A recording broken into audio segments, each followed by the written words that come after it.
नमस्कार, संगीताच लाईफस्टाईल या चॅनलवरती तुमचे स्वागत आहे. आज आपण इथे बोटनेक ब्लाऊजची कटिंग करणार आहोत आणि प्रिन्सेस कट ब्लाऊज आहे, पॅडेड ब्लाऊज आहे आणि छाती आहे 36 इंच. त्या मापाचे आपल्याला इथे ब्लाऊज कटिंग करायचे आहे. तर त्याच्यासाठी इथे मी 1 मीटर अस्तर घेतलेले आहे आणि इथे मी तुम्हाला बोटनेक ब्लाऊजमध्ये किती शोल्डर घ्यायचे आणि डीप पुढील गळा आहे तो डीप नेकमध्ये आहे. तर त्याच्यासाठी किती शोल्डर घ्यायचे ते मी या व्हिडिओमध्ये तुम्हाला सांगणार आहे. तर व्हिडिओ नक्की पूर्ण शेवटपर्यंत बघा म्हणजे तुम्हाला समजेल शोल्डर किती घ्यायचे ते. इथे मी काही मापे लिहून घेतलेली आहे ते तुम्हाला दाखवते.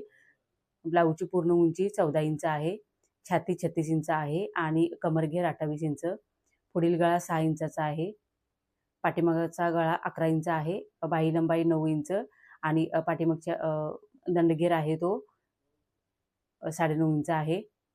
तर इथे मी पूर्ण उंचीमध्ये 1 इंच प्लस घेतलेले आहे आणि छातीचा चौथा घ्यायचा 9 इंच, कमरघेरचा चौथा 7 इंच आहे आणि पुढील गळ्यासाठी 6 इंच आहे, त्याच्यामध्ये प्लस अर्धा इंच घ्यायचे आणि पाठीमागच्या गळ्याची 11 इंच उंची आहे तेवढी घ्यायची आहे.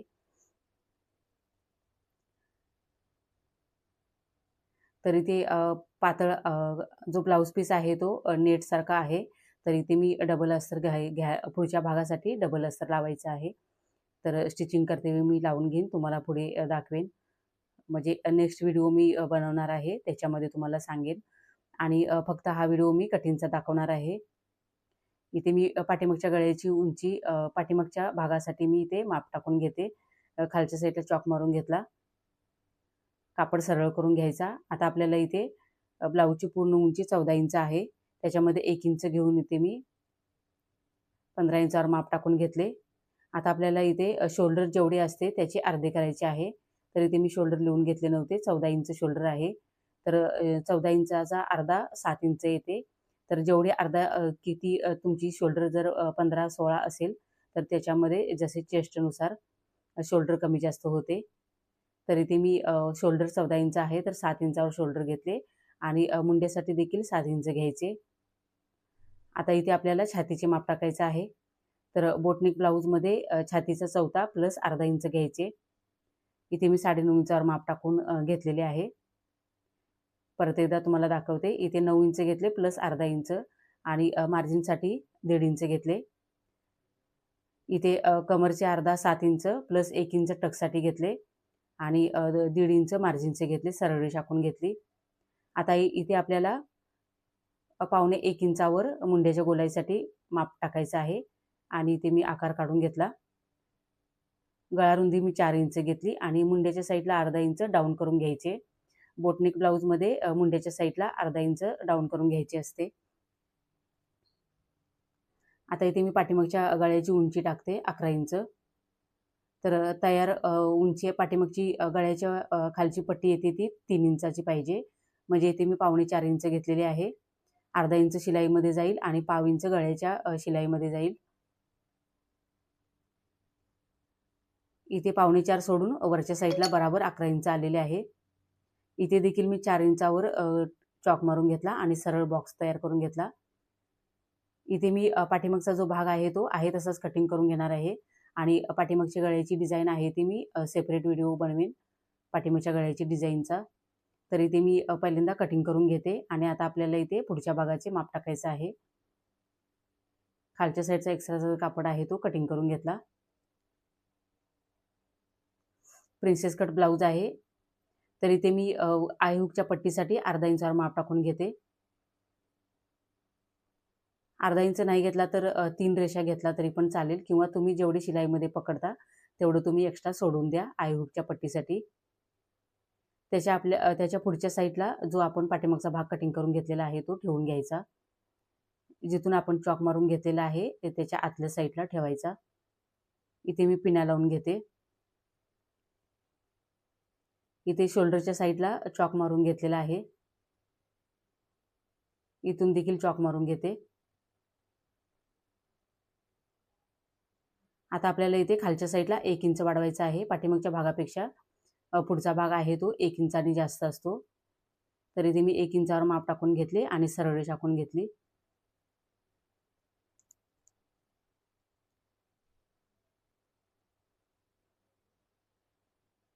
आता इथे मी पुढच्या भागाची शोल्डर किती घ्यायचे ते तुम्हाला सांगते. तर पाठीमागच्या शोल्डर मी पाठीमागच्या भागाची 7 इंच घेतली होती, बोटनेक ब्लाऊज आहे म्हणून. तर जिथे आपण सरळ रेष आखून घेतलेली आहे तिथून आतल्या पुढच्या साईडला 7 इंचावर माप टाकून घेतले आणि 1.5 इंच मायनस करायचे. इथे मी 1.5 इंच मायनस केले आणि 5.5 इंच शोल्डर आलेली आहे 1.5 इंच मायनस करून. इथे मी 1.5 इंच मायनस केले, 5.5 इंच शोल्डर आली. तसेच खालच्या साईडला देखील मी 5.5 इंचावर माप टाकून घेते मुंड्याच्या गोलाईसाठी. इथे मुंड्यासाठी 7 इंच घ्यायचे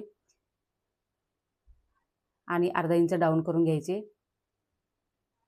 पुढचा गळा डीप नेक आहे, तरी पण इथे मी जेवढी पाठीमागच्या मुंड्याची उंची घेतलेली आहे 7 इंच तेवढीच घेतलेली आहे, तेवढीच घ्यायची. फक्त शोल्डरमध्ये कमी करायची असते.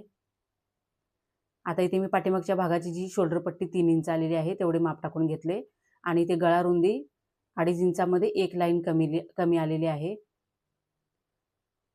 गळा रुंदी केवढी पण येऊन देत, पण जेवढी शोल्डर पट्टी असते तेवढे बराबर माप टाकून घ्यायचे पुढच्या गळ्यासाठी. इथे अर्धा इंच आतल्या साईडला घेतले, सरळ रेष आखून घेतली. आता इथे मुंड्याच्या गोलाईसाठी जेवढे पाठीमागच्या साईडला घेतलेले आहे तेवढेच घ्यायचे, 1.25 इंच म्हणजे 0.75. आता इथे मी छातीचा चौथा 9 इंच प्लस 1.5 इंच घ्यायचे.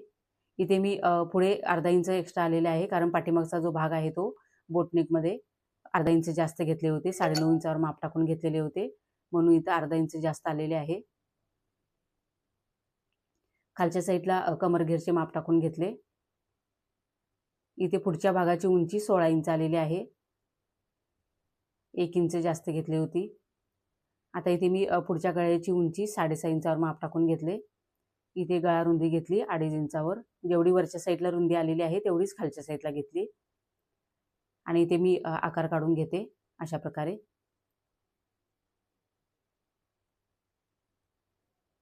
आता आपल्याला इथे प्रिन्सेस कटच्या टक्स पॉईंट्स काढायचा आहे. तर छातीचा चौथा प्लस 1 इंच घेतले, 10 इंचावर माप टाकून घेतले आणि इथे मी 4.25 इंचावर माप टाकून घेते टक्स रुंदीचे. कधी पण टक्स रुंदीसाठी छातीचा 10वा भाग काढायचा. इथे मी 3 इंचावर माप टाकून घेतले, वरच्या साईडला 3.5 घेतले आणि खालच्या साईडला 3 इंच घेतले आणि इथे प्रिन्सेस कटचा आकार काढून घेतला अशा प्रकारे. अजून एकदा मी 1/2 इंचावर माप टाकून घेतले. इथे मी टक्स रुंदी 2 इंच घेतलेली आहे आणि उंची देखील 2 इंच घेतली आणि प्रिन्सेस कटचा अशा प्रकारे आकार काढून घ्यायचा. आता आपल्याला इथे टक्स रुंदीचे जेवढी आपण आतल्या साईडला वाढवून घेतलेली आहे तेवढीच बाहेरच्या साईडला वाढवून घ्यायची आणि इथून 1 इंचावर माप टाकून घ्यायचे, कारण इथे आपण जेव्हा शिलाई करतो त्यावेळी कमी पडेल, त्याच्यासाठी इथे बाहेरच्या साईडला 1 इंच वाढवून घ्यायचे. आता इथे पाठीमागचा भाग आहे तो अशा प्रकारे ठेवून घ्यायचा आणि जे एक्स्ट्राचे कापड आहे ते कटिंग करायचे, म्हणजे आपण जेव्हा ब्लाऊज तयार करून फिटिंग करतो त्यावेळी फिटिंगला बराबर येते कमरच्या साईडला.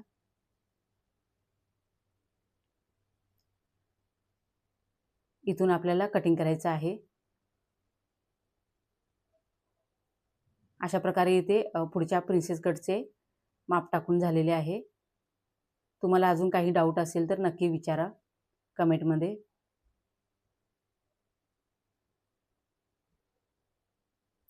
आता इथे मी कटिंग करून घेते.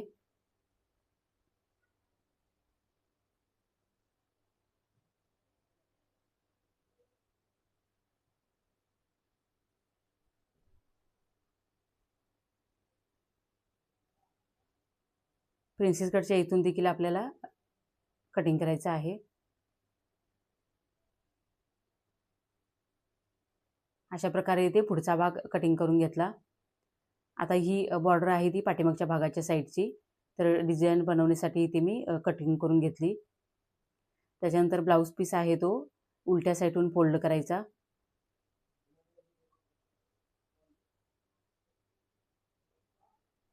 इथे मी जे कटिंग करून घेतलेले होते ते पार्ट ठेवून घेतलेले आहेत.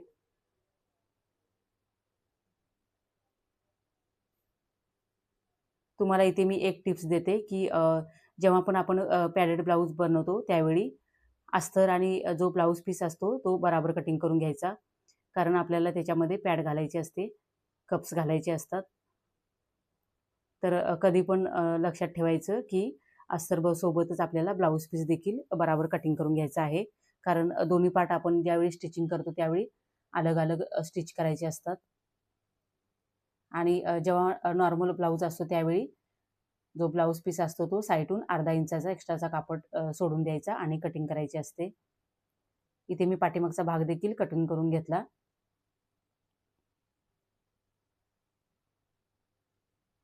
आता इथे मी प्रिन्सेस कटचा जो फिटिंगच्या साईडचा भाग आहे तो ठेवून घेते. इथे मी जे स्लीव्ज कटिंग करून दाखवलेले नाहीत, कारण जे स्लीव्ज आहे ते पबवाले कटिंग करायचे होते. तर ब्लाऊज पीस कमी आहे. तर मी कस्टमरला कॉल करून सांगते की तुमच्या जो स्लीव्ज बनवायचे आहे ते बसत नाहीत म्हणून.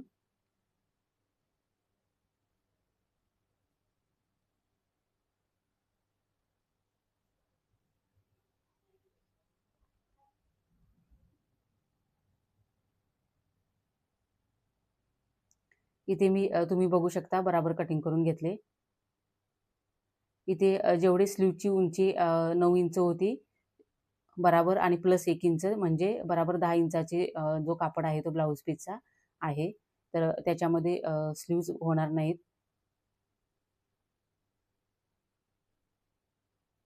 इथे मी अस्तर आणि जो ब्लाऊज पीस आहे तो बराबर कटिंग करून घेतलेला आहे. अशा प्रकारे इथे कटिंग झालेले आहे.